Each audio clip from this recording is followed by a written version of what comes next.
Last episode, we finally finished the dragon head. So if you want to see that, be sure to check out the previous video, and then you can see all the beautiful detail that we added to the dragon head. Now, we're moving on to try and flesh out the body. Now, what I'm thinking here is we're going to build up the moon on its belly, because this thing has like possibly crashed into the moon, maybe, or I'm not quite sure yet, but somehow it grew inside this moon, shedded this moon, but it still has parts of it on its skin and stuff. So that is how it's able to blend as a moon for this planet Darkenrock. So we'll get that laid out, and then we're going to attack the wings with some wire mesh. I have a design for the wings in mind, and I think it's gonna be a lot of fun. Haven't worked with wire mesh yet, so I'm pretty stoked to do that. And I just got to figure out how to attach some wire to the mesh once the wings are done so we can plug them into the clay. And throughout the video, I'll be dropping some more lore on this cosmic dragon. Just like in the previous videos, we're going to keep building up the lore, flesh them out for this world. Let's get to sculpting! Though commonly referred to as a dragon, the true anatomy of he who orbits remains largely speculative. During the rare moments when it abandons its dormant state, witnesses report that the moon itself appears to unravel. What were once believed to be craters split apart into countless fleshy appendages. These immense tentacles unfurl from beneath the lunar shell, spreading outward like a nest of serpents. Interwoven together, they form vast wing structures capable of catching the invisible currents that flow between stars. Ancient texts recovered from the carpenter referred to these currents as cosmic winds, describing them as streams of gravitational energy that allow celestial organisms to traverse the void. Its head remains hidden for most of its existence. Observers describe it emerging from the moon's surface as a turtle withdrawing from its shell in reverse. A colossal skull slides outward from the planet-sized mass while the surrounded tentacles tighten around its body, maintaining the illusion of a lifeless moon whenever it returns to dormancy. For this reason, many researchers believe Darkenrock has never possessed a natural moon at all. So we got the moon, some of the moon bits kind of like flushed out on the bottom here. So will be the bottom piece of the moon, and then sprinkle some other bits around. It's not detailed out yet. I'm just leaving it kind of plain for right now, because next I want to jump into the wings, get those done, and start sculpting the wings to almost a finish, and then plug them in, and we can finish everything else while the wings are attached. I feel like it would just be a lot easier to do that instead of finishing the sculpt and plugging the wings on, because I'm not too sure which way I want to go with the detail yet. And so once we get the wings on, we'll be good to go. So let's do that. Just gonna put that there so I can kind of like get a reference for it. It's gonna be like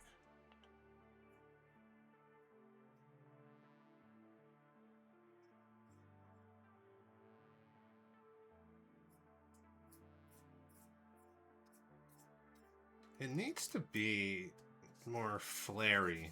Then we come down. Would it be better if it ended more up here?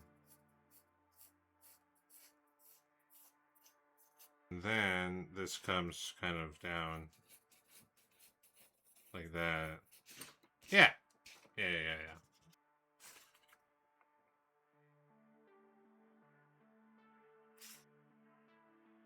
So his wings would be pretty worn, I would imagine. Maybe like some holes in them, you know?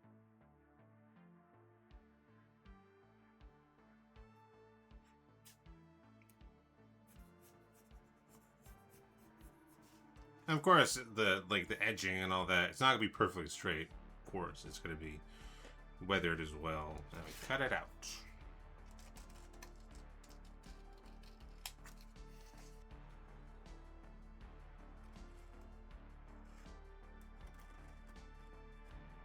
That is our template for the wing. Yeah, that's a good size. I like the size. I will say I've never used wire mesh. This will be my first time using it, so this is exciting. Okay, yeah, we got enough. I just want to try and get this as flat as I can. I'm just going to use some clay here to kind of like hold it in place. Oh, scissors can cut through this. Good. I wasn't sure. So we're just coloring in the circles, or the torn parts with the marker. so it'll be black and we know where to cut.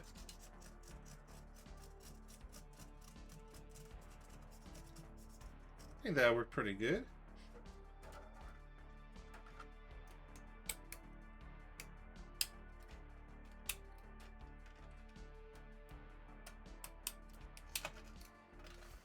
I think I have a tool that would be really good for this. Bonk, bonk, bonk, bonk, bonk.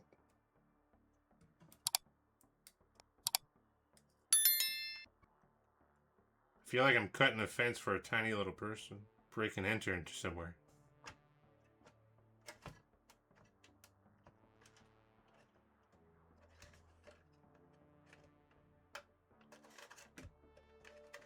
What we're going to do here is we're going to take some epoxy sculpt, part 1, part 2, AB, mix it together, and then we're going to fasten the wire to the wire mesh with it.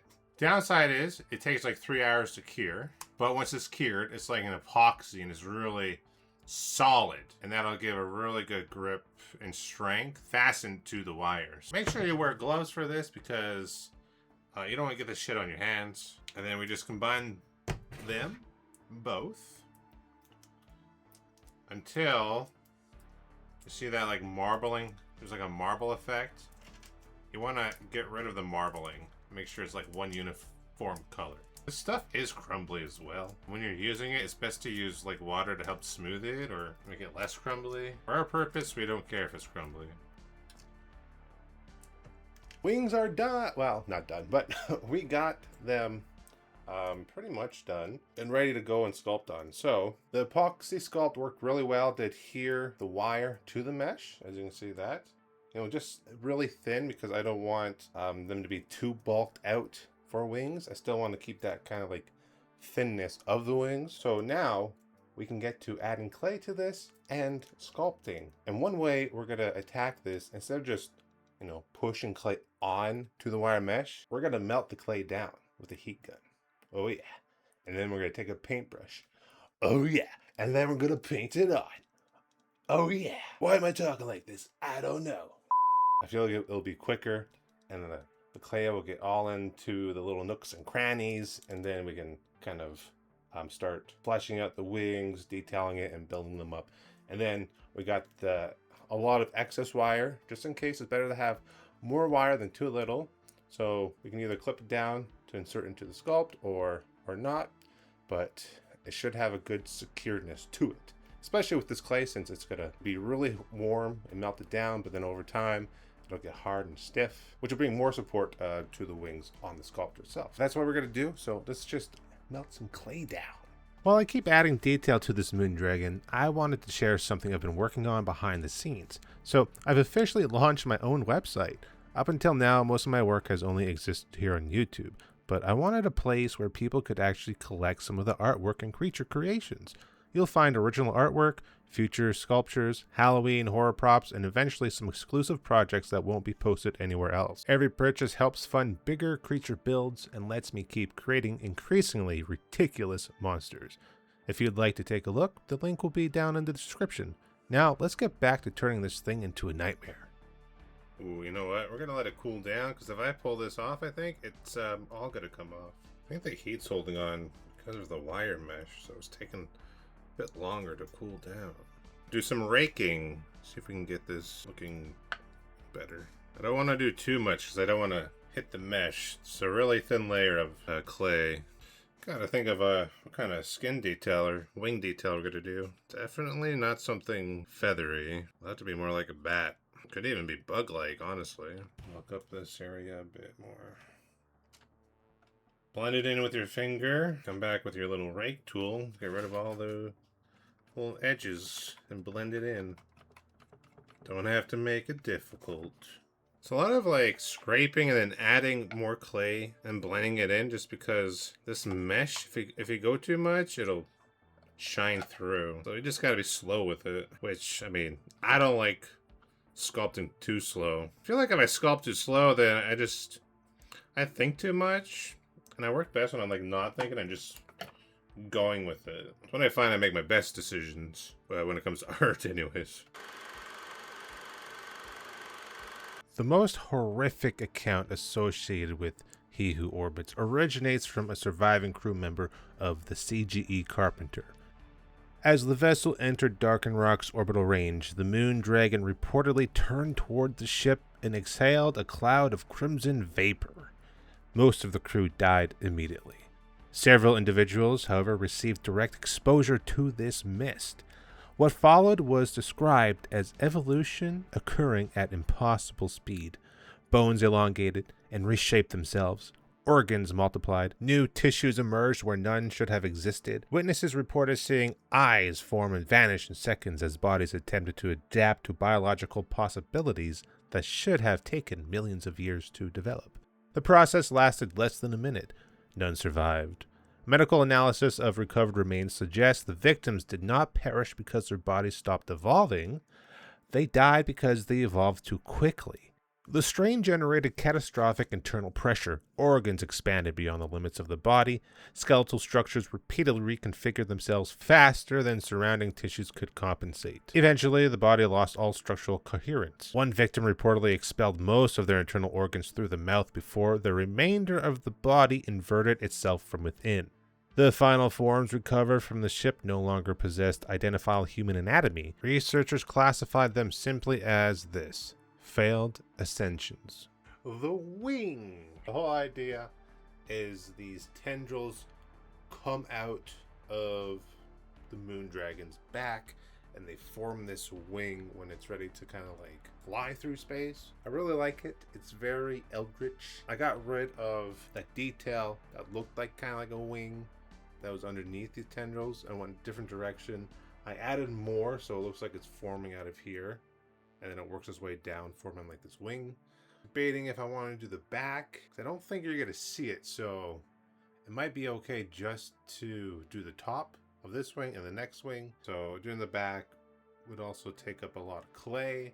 So I might just have to do the top. I do want to add like some damage, some like tearing of the wing down here still. So next, I just got to finish the other one and think about it tonight if I want to do underneath wing here as well. But if not, then I'll finish off the second wing, attach them, which is going to be interesting because this is pretty heavy. I underestimated how heavy it would be, but we'll figure it out.